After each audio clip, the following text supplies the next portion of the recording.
మన ప్రభువును మన రక్షకుడును అయిన యేసుక్రీస్తు నామంలో మీ అందరికీ వందనాలు. యేసుక్రీస్తు ప్రభువారు శిలువలో పలికిన మొదటి మాటను గుర్తు చేసుకుంటూ దానిలో ఉన్న సత్యాన్ని గ్రహిద్దాం. యేసుక్రీస్తు ప్రభువారు శిలువలో పలికిన మొదటి మాట, తండ్రి, వీరేమి చేయుచున్నారో వీరెరుగరు గనుక వీరిని క్షమించుమని చెప్పెను. లూకా 23:34. యేసు, తండ్రి, వీరేమి చేయుచున్నారో వీరెరుగరు గనుక వీరిని క్షమించుమని చెప్పెను. వారాయన వస్త్రములు పంచుకొనుటకై చీట్లు వేసిరి. చరిత్రకారుల ప్రకారం అన్ని మరణాలలోకెల్లా శిలువపైన మరణం చాలా బాధాకరమైనది. ఈ శిలువ మరణం భరించలేని హింసతో కూడుకున్నది. అందుకే రోమీయులు దీనిని దోషులను శిక్షించే పద్ధతిగా ఎంచుకున్నారు. శిలువ శిక్ష విధించిన వారిని మొదట బట్టలు విప్పి ప్రత్యేకముగా తయారుచేసిన ఒక కొరడాతో వారిని దెబ్బలు కొడతారు. ఈ కొరడా తయారు చేయడానికి పదునైన గొర్ర ఎముకలు, పదునైన లోహములు ఉపయోగించేవారు. అటువంటి కొరడాతో దోషుల వీపుపై కొడుతూ ఉంటే ఆ పదునైన ఎముకలు, లోహములు చర్మాన్ని లోతుగా గుచ్చుకుని చర్మాన్ని రక్తముతో తొలిచేసేది. అటువంటి బాధలో, హింసలో ఉన్న వారితోనే శిలువను కూడా మోయిస్తారు. ఆ శిలువ బరువు సుమారు 50 కిలోలు ఉండొచ్చు. శిలువ వేసే చోటికి వచ్చిన తరువాత దోషులని శిలువపై పెట్టి వారి చేతులకు, కాళ్లకు మేకులు కొడతారు. ఆ మేకులు కూడా రక్తము ఎక్కువ పోకుండా, నరాలు తెగిపోకుండా కొడతారు. ఇలా చేస్తే ఎక్కువ సమయం చనిపోకుండా శిక్షను అనుభవిస్తారని వారిలా చేస్తారు. ఇటువంటి పరిస్థితిలో ఊపిరి తీసుకోవాడికి చాలా కష్టం. ఇటువంటి భయంకర శిక్షను యేసు అనుభవిస్తున్నారు. ఎందుకు? ఆయన ఎటువంటి పాపం చెయ్యలేదు. కాని మీకోసం, నాకోసం ఆయన మరణించాడు. మన పాపముల యొక్క శిక్షను మనకు బదులుగా ఆయన అనుభవించాడు. ఆ కొరడా దెబ్బలు మనం తినాలి, ఆ శిలువపైన మనం ఉండాలి. కాని మనకు బదులుగా ఆయన ఉన్నాడు. అటువంటి భయంకరమైన బాధలో ఉన్నా కూడా ఆయన ఇంకా మన గురించే ఆలోచిస్తున్నారు. మనల్ని క్షమించమని పరలోకపు తండ్రిని వేడుకుంటున్నారు. ఈ మొదటి మాటలో మనము 2 విషయాలు నేర్చుకోవచ్చు. మొదటిగా క్షమాపణ. చివరి సమయంలో కూడా యేసు క్షమాపణ గురించి బోధిస్తున్నారు. క్షమాపణ ఎంత ముఖ్యమైనదో దీనిని బట్టి అర్థం చేసుకోవచ్చు. ఆయన పరిచర్యలో చాలామంది పాపములను క్షమించారు. ఈ శిలువ మరణం ద్వారా మానవాళి పాప క్షమాపణకు ఆయన మార్గం ఏర్పరిచారు. ప్రభువు ప్రార్థనలో కూడా యేసు క్షమాపణను గురించి చెబుతారు. ఇతరులను క్షమించటం గురించి అందులో నేర్పిస్తారు. మన జీవితములో క్షమాపణ ఏ విధముగా ఉందో ఆలోచిద్దాం. ఇతరులను క్షమిస్తున్నామా? అంతేకాకుండా మీలో ఎవరైనా ఇంకా పాపభారమును మోస్తూ ఉన్నారా? పాప క్షమాపణకు శిలువ వద్దకు రండి. రెండవదిగా గ్రహించుట, నోయింగ్. యేసు ప్రభువును రక్షకునిగా ప్రజలు అప్పుడు అంగీకరించలేదు. ఆయనే మెస్సయ్య అని, రక్షకుడు అని వారు గ్రహించలేదు. యేసు శిలువపైన ఉండగా ఆ మార్గమును వెళ్ళువారు, నీవు దేవుని కుమారుడివైతే నిన్ను నీవే రక్షించుకో అని దూషించారు. అలాగే శాస్త్రులు, పెద్దలు కూడా ఆయనను అపహసించారు. అంతేకాకుండా యేసుతో పాటు శిలువ వేయబడిన దొంగలు కూడా ఆయనను అలాగే నిందించారు. వాళ్లందరూ యేసే రక్షకుడని గ్రహించలేకపోయారు. వారి నేత్రములు మూయబడినవి. అటువంటి వారికోసము కూడా యేసు క్షమించమని ప్రార్థించారు. యేసే రక్షకుడని మనము తెలుసుకున్నామా? మనకోసం యేసు అనుభవించిన శ్రమలు, శిక్షను మనం గ్రహించామా? ఈ మాటలు విన్న ప్రియ సహోదరీ సహోదరులారా, క్రీస్తును వెంబడిస్తున్న మనం ఆ క్రీస్తు వలె క్షమాగుణం కలిగి ఉండాలని దేవుడు ఆశపడుతున్నాడు. యేసుక్రీస్తు ప్రభువారు శిలువలో పలికిన 2వ మాటను గుర్తు చేసుకుంటూ దానిలో ఉన్న సత్యాన్ని గ్రహిద్దాం. యేసుక్రీస్తు ప్రభువారు శిలువలో పలికిన 2వ మాట, నేడు నీవు నాతో కూడా పరదైసులో ఉందువు. లూకా 23:43. అందుకాయన వానితో, నేడు నీవు నాతో కూడా పరదైసులో ఉందువని నిశ్చయముగా నీతో చెప్పుచున్నానెను. ఆయనను సిలువ వేసిన వారినే కాకుండా ఆయనతో పాటు సిలువ వేయబడిన 2 దొంగలలో ఒక దొంగను కూడా యేసుక్రీస్తు క్షమించారు. యేసుక్రీస్తుతో పాటు కుడివైపు ఒకరు, ఎడమవైపు ఒకరు, 2 బందిపోటు దొంగలు కూడా సిలువ వేయబడ్డారు. దుర్మార్గులైన దొంగలతో పాటు యేసును సిలువ వేసేలా దేవుడు ఎందుకనుమతించారు అని మనం అనుకోవచ్చు. అది యెషయా 53:12లో చెప్పినట్లు, అతిక్రమము చేయువారిలో ఎంచబడినవాడాయను. ప్రవచనము నెరవేర్చబడాలని ఇలా జరిగింది. 2 దొంగలలో ఒక దొంగ మారడం చాలా ఆశ్చర్యపరుస్తుంది. ఎందుకంటే కొంత సమయం ముందు ఈ దొంగ కూడా అందరిలాగే యేసుక్రీస్తును నిందించాడు. శిలువ ప్రారంభమైనప్పుడు అతని కళ్ళు కూడా మూయబడ్డాయి. యేసును నిందించాడు. కాని కొంత సమయం తరువాత అతను మారుమనసు పొందాడు, పశ్చాత్తాపపడ్డాడు. ఇది ఎలా సాధ్యమైంది? యేసు ప్రార్థన. ఆయనను బాధపెడుతున్న, శిలువ వేసిన వారిని, నిందిస్తున్నవారిని, అపహసిస్తున్నవారిని కూడా క్షమించమని దేవునికి యేసుక్రీస్తు ప్రభువు ప్రార్థించడం ఆ దొంగ చూశాడు. అది విన్న తరువాత దొంగ మనసులో అపరాధభావం కలిగి ఉండవచ్చు. సువార్త యేసు ప్రార్థన విన్న తర్వాత అందరూ యేసు గురించి చెప్పినా చెబుతున్న మాటలను నిశితముగా పరిశీలించి ఉండవచ్చు. మనసులో ఈ దొంగ ఇలా అనుకుని ఉండవచ్చు, ఇతరులను రక్షించెను. మత్తయి 27:42. అయితే ఆయన రక్షకుడే. దేవాలయమును పడగొట్టి 3 దినములలో కట్టువాడా, నిన్ను నీవు రక్షించుకునుమని. మత్తయి 27:40. అయితే ఆయన గొప్ప శక్తిమంతుడే. దేవునియందు విశ్వాసముంచెను. మత్తయి 27:43. ఆయన దేవుని కుమారుడే. అందుకే అందరినీ క్షమించగలిగారు. ఇవన్నీ ఆ దొంగ మనసులో సంఘర్షణ కలిగించి అతనిని పశ్చాత్తాపం వైపు నడిపించి యేసు రక్షకుడిగా ఒప్పుకొని ఇలా అంటాడు, నీవు నీ రాజ్యములోనికి వచ్చినప్పుడు నన్ను జ్ఞాపకము చేసుకొనుమనెను. రెండవ దొంగ కూడా ఇవన్నీ విన్నాడు. కాని అతడు ఇంకా యేసును నిందిస్తూనే ఉన్నాడు. లూకా 23:39-42. వ్రేలాడవేయబడిన ఆ నేరస్థులలో ఒకడు ఆయనను దూషించుచూ, నీవు క్రీస్తువు గదా, నిన్ను నీవు రక్షించుకొనుము, మమ్మును కూడా రక్షించుమని చెప్పెను. అయితే రెండవవాడు వానిని గద్దించి, నీవు అదే శిక్షావిధిలో ఉన్నావు గనుక దేవునికి భయపడవా? మనకైతే ఇది న్యాయమే, మనము చేసిన వాటికి తగిన ఫలం పొందుచున్నాము, గాని ఈయన ఏ తప్పిదము చెయ్యలేదని చెప్పి ఆయనను చూచి, యేసు, నీవు నీ రాజ్యములోనికి వచ్చినప్పుడు నన్ను జ్ఞాపకము చేసుకొనుమనెను. దీనికి జవాబుగా యేసుక్రీస్తు ఈ రెండవ మాటను అంటారు. అందుకాయన వానితో, నేడు నీవు నాతో కూడా పరదైసులో ఉందువని నిశ్చయముగా నీతో చెప్పుచున్నాననెను. ఈ మాట నుండి మనము 2 విషయాలు నేర్చుకోవచ్చు. ఆత్మల భారం. చివరి క్షణాల్లో కూడా ఇతరుల గురించి, వారి రక్షణ గురించి యేసుక్రీస్తు ఆలోచించడం మనం చూడొచ్చు. ఆ బాధలో కూడా ఆయన సువార్త పంచగలిగారు. మనకు కూడా మన బంధువుల, స్నేహితుల, దగ్గరివాళ్ల రక్షణ గురించి అటువంటి భారం కలిగి ఉన్నామా? సమయం మించిపోలేదు. మనము ఎంత పాపంలో కూరుకుపోయినా మనకి రక్షణ అనుగ్రహించడానికి దేవుడు ఎప్పుడూ సిద్ధంగా ఉంటారు. ఆ దొంగ యేసును చివరి క్షణాల్లో రక్షకునిగా అంగీకరించాడు. దానికి యేసు ఎటువంటి అభ్యంతరం చెప్పలేదు. మీరు కూడా అటువంటి పాపంలో కూరుకుపోయి ఉన్నారా? సమయం మించిపోలేదు. ఇప్పటికైనా యేసు యొద్దకు రండి.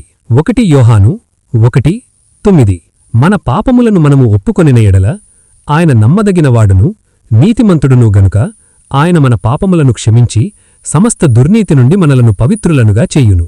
ఈ మాటలు విన్న ప్రియ సహోదర సహోదరుడా, ఇప్పుడే రక్షించబడిన నువ్వు రక్షణలేని నీ బంధువులకు, స్నేహితులకు, ఇరుగు పొరుగువారికి క్రీస్తును గూర్చిన వార్తను చెప్పి వారిని పాపం నుండి తప్పించండి. అలాగే యేసుక్రీస్తు పలికిన మొదటి మాట తెలుసుకోవాలంటే ఇదే ఛానల్లో ఉంది, వెళ్ళి తప్పక చూడండి.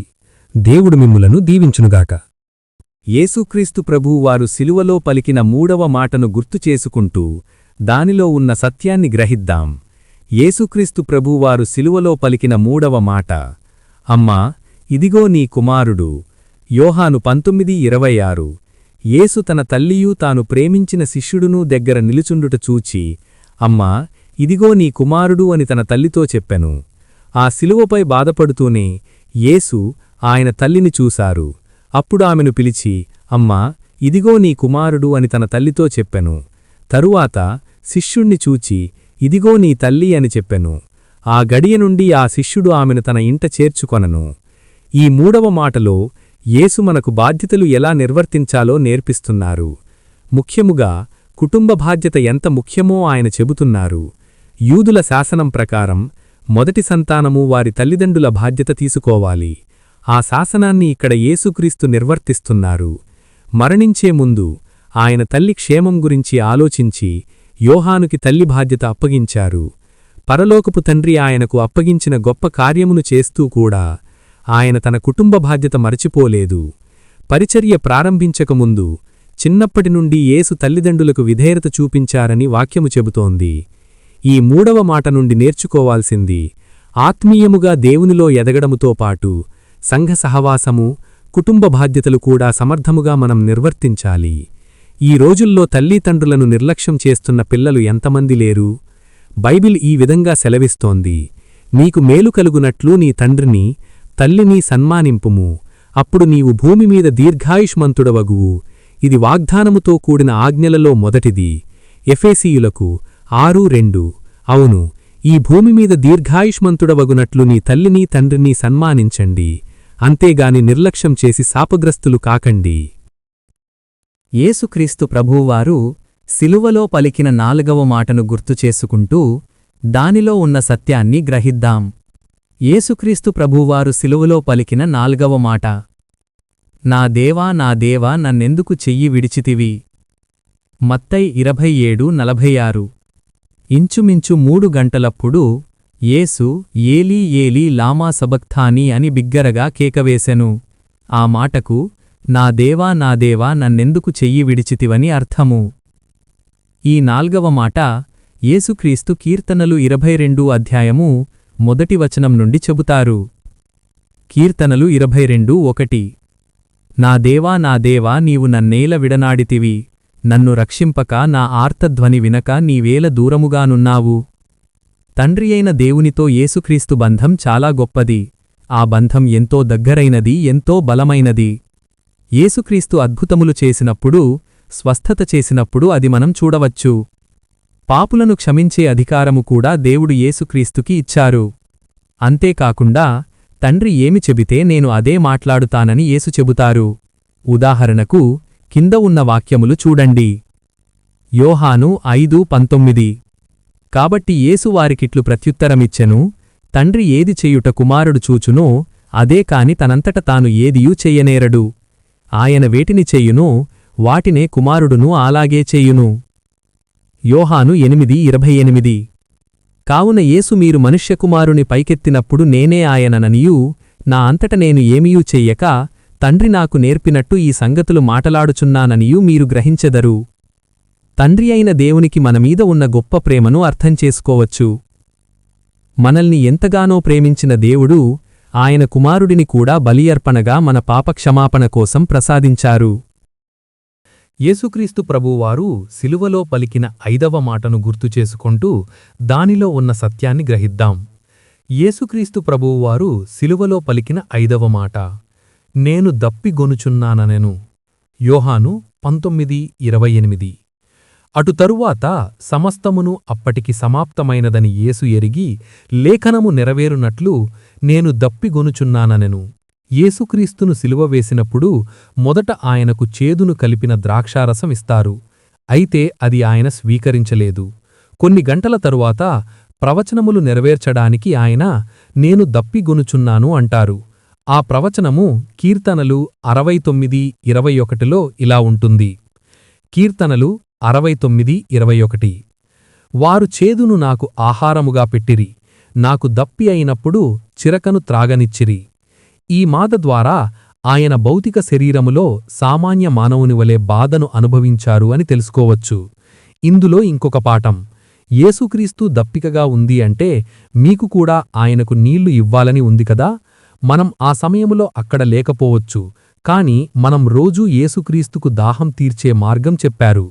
మత్తయి 25:35-40. నేను ఆకలిగొంటిని, మీరు నాకు భోజనం పెట్టితిరి. దప్పిగొంటిని, నాకు దాహమిచ్చితిరి. పరదేశినయ్యుంటిని, నన్ను చేర్చుకొంటిరి. దిగంబరినయ్యుంటిని, నాకు బట్టలిచ్చితిరి. రోగినయ్యుంటిని, నన్ను చూడవచ్చితిరి. చెరసాలలో ఉంటిని, నా యొద్దకు వచ్చితిరని చెప్పును. అందుకు నీతిమంతులు, ప్రభువా, ఎప్పుడు నీవు ఆకలిగొనియుండుట చూచి నీకాహారమిచ్చితిమి, నీవు దప్పిగొనియుండుట చూచి ఎప్పుడు దాహమిచ్చితిమి, ఎప్పుడు పరదేశివైయుండుట చూచి నిన్ను చేర్చుకొంటిమి, దిగంబరివైయుండుట చూచి బట్టలిచ్చితిమి, ఎప్పుడు రోగివైయుండుటయైనను చెరసాలలో ఉండుటయైనను చూచి నీ యొద్దకు వచ్చితిమని ఆయనను అడుగుదురు. అందుకు రాజు, మిక్కిలి అల్పులైన ఈ నా సహోదరులలో ఒకనికి మీరు చేసితిరి గనుక నాకు చేసితిరని నిశ్చయముగా మీతో చెప్పుచున్నానని వారితో అనును. మనందరికీ కూడా ఎన్నో అవసరాలు ఉండొచ్చు. మన చుట్టూ ఉన్నవాళ్లు కూడా ప్రేమ కోసము, సహాయం కోసము, ఇతర అవసరతల కోసం చూస్తూ ఉండవచ్చు. పైన వాక్యంలో చెప్పినట్లు మన చుట్టూ ఉన్నవాళ్ల అవసరాలు తీర్చటం ద్వారా మనం యేసుక్రీస్తు దప్పిక తీర్చిన వాళ్లమవుతాం. యేసుక్రీస్తు ప్రభువారు సిలువలో పలికిన 6వ మాటను గుర్తుచేసుకుంటూ దానిలో ఉన్న సత్యాన్ని గ్రహిద్దాం. యేసుక్రీస్తు ప్రభువారు సిలువలో పలికిన 6వ మాట సమాప్తమైనది. యోహాను 19:30. యేసు ఆ చిరక పుచ్చుకొని సమాప్తమైనదని చెప్పి తల వంచి ఆత్మను అప్పగించెను. ఈ మాటలు విజయముతో యేసుక్రీస్తు మొరపెట్టినవి. ఈ మాటతో యేసుక్రీస్తు ఈ లోకానికి వచ్చిన ఉద్దేశ్యము నెరవేరినది. ఇక్కడ ఏమి సమాప్తమైందో చూద్దాం. తండ్రి ఇచ్చిన పనిని యేసుక్రీస్తు పూర్తి చేశారు. యోహాను 10:17-18లో ఇలా వ్రాయబడింది. యోహాను 10:17-18 నేను దాని మరల తీసుకొనున్నట్లు నా ప్రాణము పెట్టుచున్నాను.